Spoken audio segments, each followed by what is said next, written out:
Welcome to the new DV. We're refining our approach to show you a different way of appreciating and achieving a sweet life, bringing fresh voices to join our signature hosts. We're also refreshing our segments, covering the topics of innovative technology, finance future, history of food, and true value. We'll dive deeper into conversations and pursue relevant stories. And to top it off, we'll have a special celebration segment to keep up with the festivities throughout the year.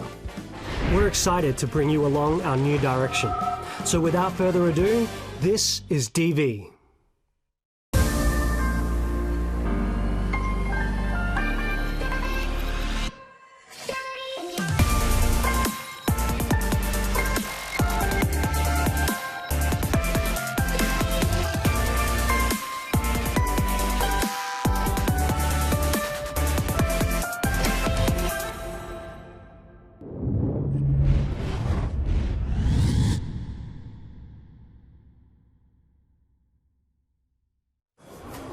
Hong Kong is a world-class city with a variety of offerings that make visitors and residents alike yearn for more. But there's nothing more salivating than its food choices. In this episode, Des takes us on a very personal culinary journey while exploring one of the city's most nostalgic dishes.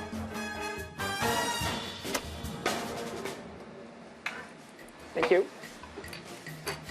Whether served in a white styrofoam box or at a 5-star hotel, the food that I'm introducing today is probably the closest Cantonese/Hong Kong food has to comfort food. Yes, I am talking about siu mei.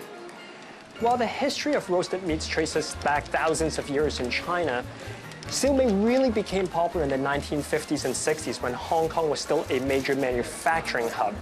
It became a favorite of the working Joe because it was so convenient and time efficient to grab something that was satisfying, delicious, and filled your stomach.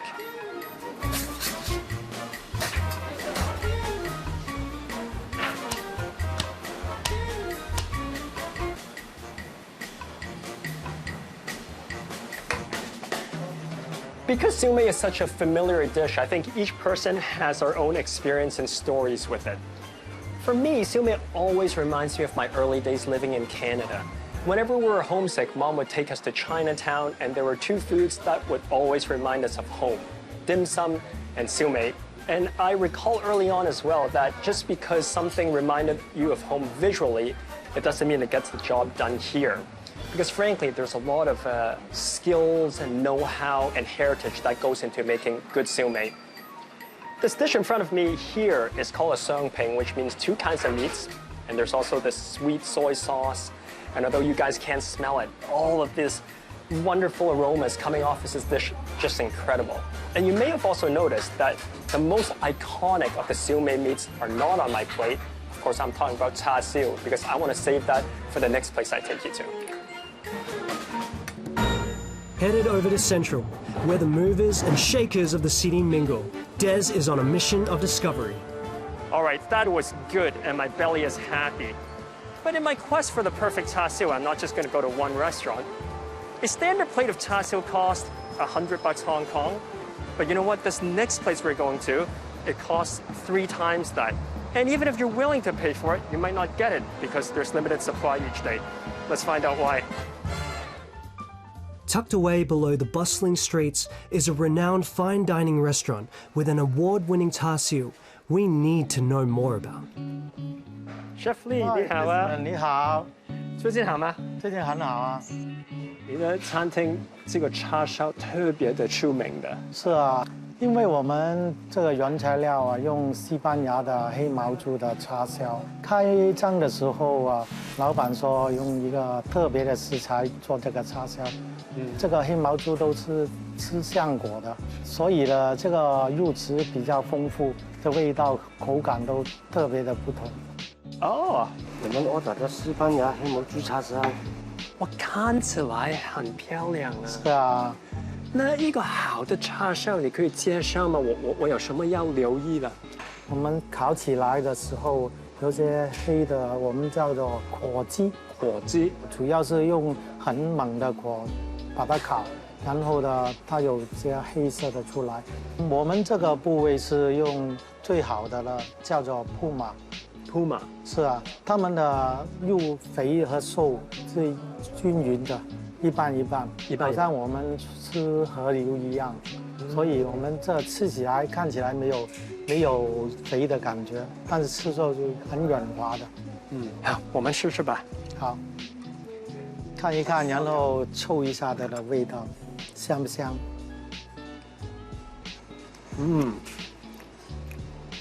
很软。是啊，主要好的叉烧是外边是香的，里边是软滑的，这就是好的叉烧。应该pair 怎么的搅比较好呢？这个比较重口味和比较甜，所以我们配这个西班牙的红酒，是不是吃下去这个酒，好像把这个叉烧的肉比较提升一点？对对对，是一个很好的 combination。那你觉得叉烧可以代表我们中国人的文化吗？是啊，叉烧是我们广东菜这代表来的，主要是一吃我们烧腊就想起了叉烧这个菜的。你有没有听说过斬大嚿叉燒？哦，对，有，是就是这个意思了。是啊，因为叉烧要厚大块才好吃的，太薄就不好吃，因为肉质这个猪血就比较多，如果比较厚一点的叉烧。就比较 juicy 一点。是啊，吃到里边的味道，肉的味道。如果太薄的话，它们就这个味道就不够，比较干了一点。这我们的肉质是选的材料是最好的一个肉质。在口里边有很多的蜜糖的蜂蜜啊，而且有酱的香味在里边。对，有香味，有这个口感。是啊，也不会太软，吃下去有对，点。不会太软，是啊，也不会太肥。是啊。弟子们，我就带你到厨房看看。好啊。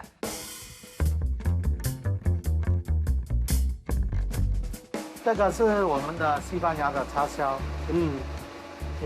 这个师傅跟我们示范一下怎么把这个筋来挑出来，先把这个切出来，这个比较硬的这个部分。这个里边有豆豉，然后有糖、麻酱。这个也是什么？这个我们有些酱在里边，蒜头，有一些香菜，还有一些海鲜酱啊，还有一些酱啊、醋啊，都有一些在里边。那在烧的时候，这些蒜头已经会烧掉了，对不对？因为融化在里边了，已经融化在里面。我们听到这个有这个风扇。是啊，因为把它吹干了以后，这皮就比较脆。烤的时候是刮起来的，挂起来，没错。哦。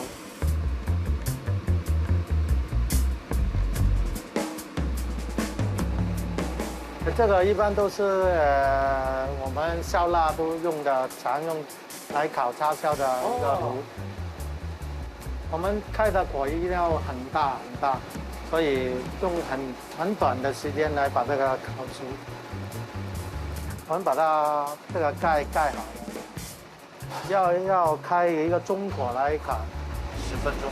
10分钟，然后放进这个麦芽糖里边。哦，也要再加这个材料的，放一个麦芽糖，比较很受火的，很容易这个果汁就出来。所以我们要开很大的火来重新烤一下，让它的果汁要出来的时候就味道就很香。It's always kind of bothered me that chashu is translated into barbecue pork because to me, barbecue is something that's a little bit more simple. You take a piece of meat, you throw it on the grill in your backyard, and boom, somehow you end up with dinner. But in all aspects, whether it's texture and color and taste, there's a lot of complexity that goes into the perfect chashu. And that's part of the reason why I think it's really a cultural icon.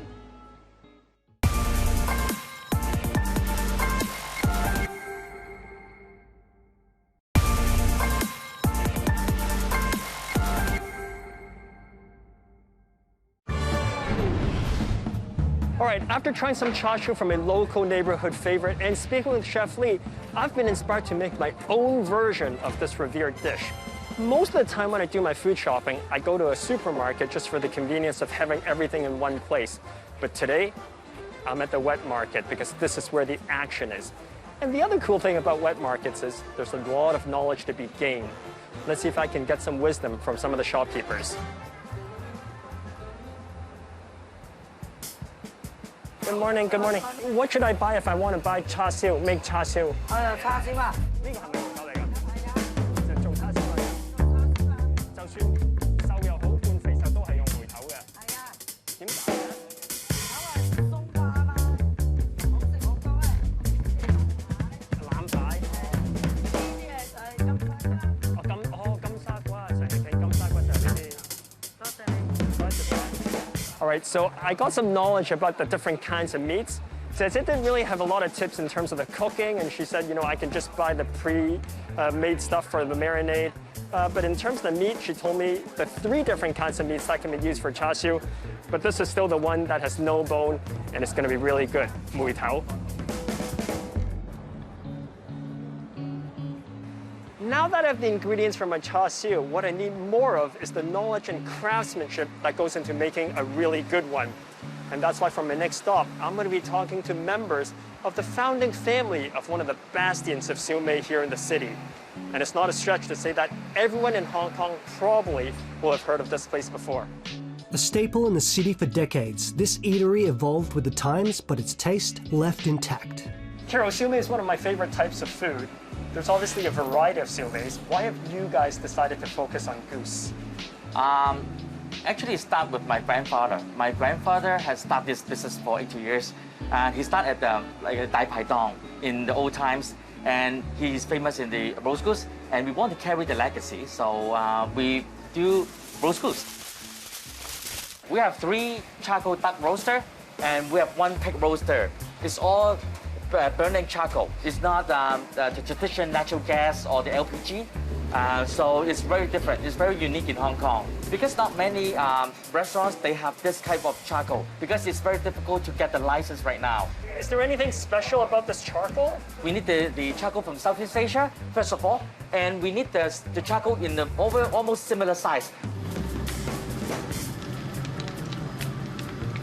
The reason why is we want to have the flame to be more consistent while burning. We don't want to have a large fire or small fire in different occasions, so we want a very consistent fire. I see these guys are ready to go into the roaster. Yes. How long do they sit out here between the fridge and before they go inside? It sits about 50 minutes before they go into the oven, okay? So the reason why is we want to make sure that the skin is dry, no moisture outside before we put it in the roasters.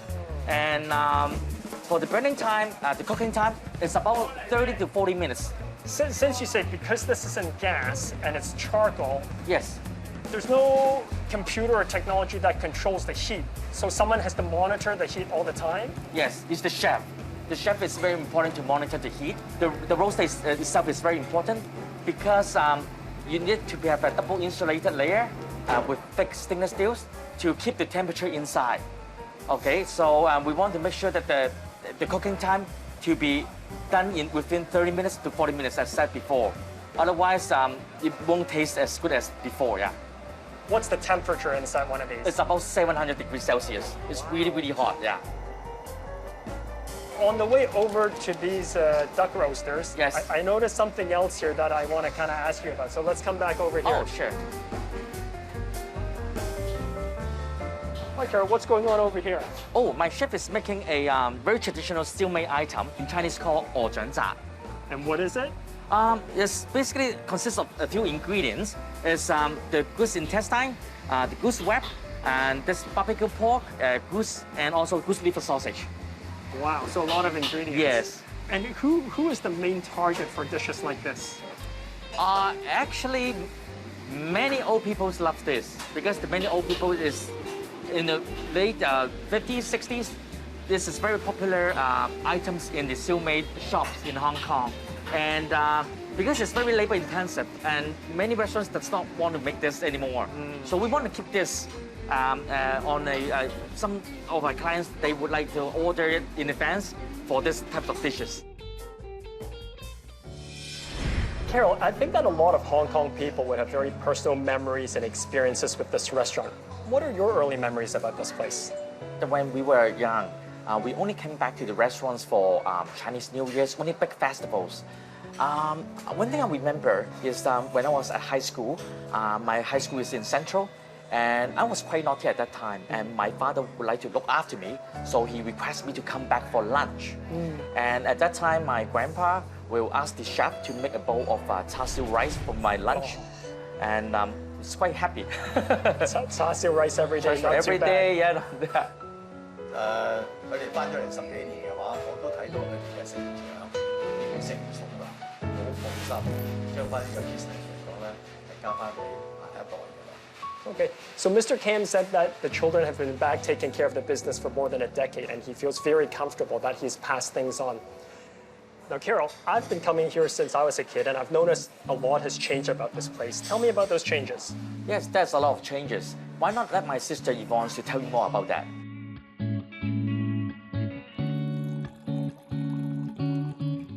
Yvonne, I want to start off by asking you the same two questions I asked your brother. Okay. What are your earliest memories of the restaurant? And do you ever envision yourself joining the family business? Siu Mei is a classic comfort food. Yep. That's all I know about it. Until I was in high school, then kind of I just aware that our restaurant is famous, and then roast goose is our restaurant is well renowned, and then roast goose is our famous signature dish.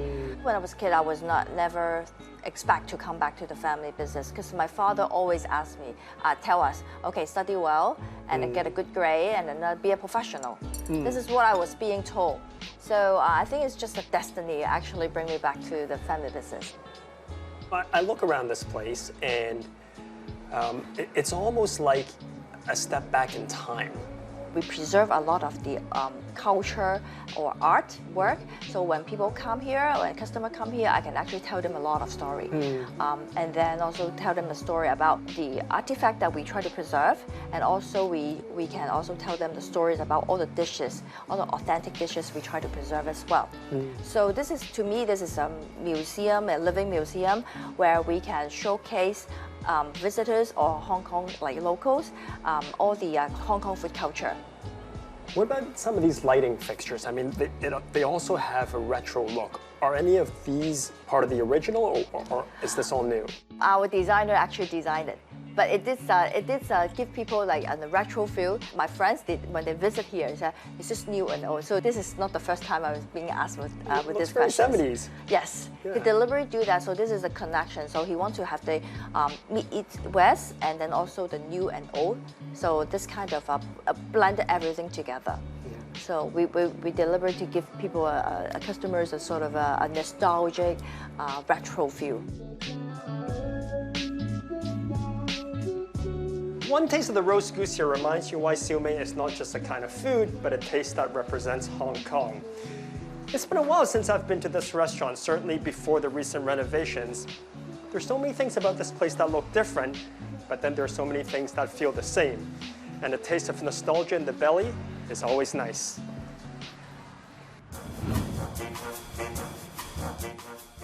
I had some pretty interesting conversations down at the wet market, and of course I got a chance to speak with some renowned siu mei masters. So I'm pretty excited to be making my own version of char siu. Now, from my conversations with the Kam family, what really hit me was what a legacy siu mei is, right? It's been passed on for generations to generations. If my recipe today is successful, it's something that I can pass on to my children. But the one ingredient I want to bring special attention to is this one. It's called maltose. And it's something that I picked up from Chef Lee because I've never worked with maltose before. And to be honest, I'm guessing most people don't even have this in their kitchen. Maltose is a Chinese ingredient that's often used for confectionaries and for these barbecued meats. It looks very much like syrup or honey, but it's actually got a much thicker viscosity. But surprisingly, it's not as sweet as honey. Now, if you just kind of touch it, it's so thick that it's actually hard to work with. That's why I've put it into hot water to soften it up, and that'll make it easier when I brush it onto the meats. And of course, because it sticks so well because of the viscosity, when it heats and starts to caramelize, it's going to give it that really nice, crispy flavor, texture, and as well the nice glaze that you see. Okay, so let's go ahead. We're going to mix these ingredients. We're going to give the meat a nice massage.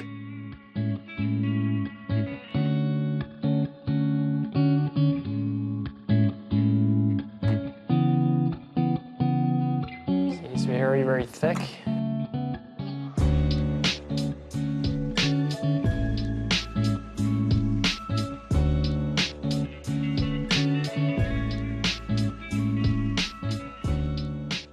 I have a torch here that's going to simulate the heat from those ovens. I'm just going to crisp it a little bit more to give it a little bit more of the black ends, a little bit of that charred flavor that all the shifus have been talking about.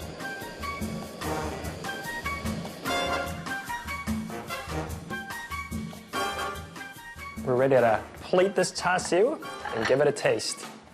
Now, I'll tell you, this is definitely the best looking char siu I've ever made, thanks to the maltose. But is it the best tasting one I've ever made? Let's find out.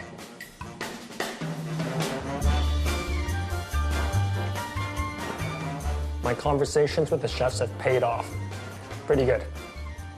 Cheers.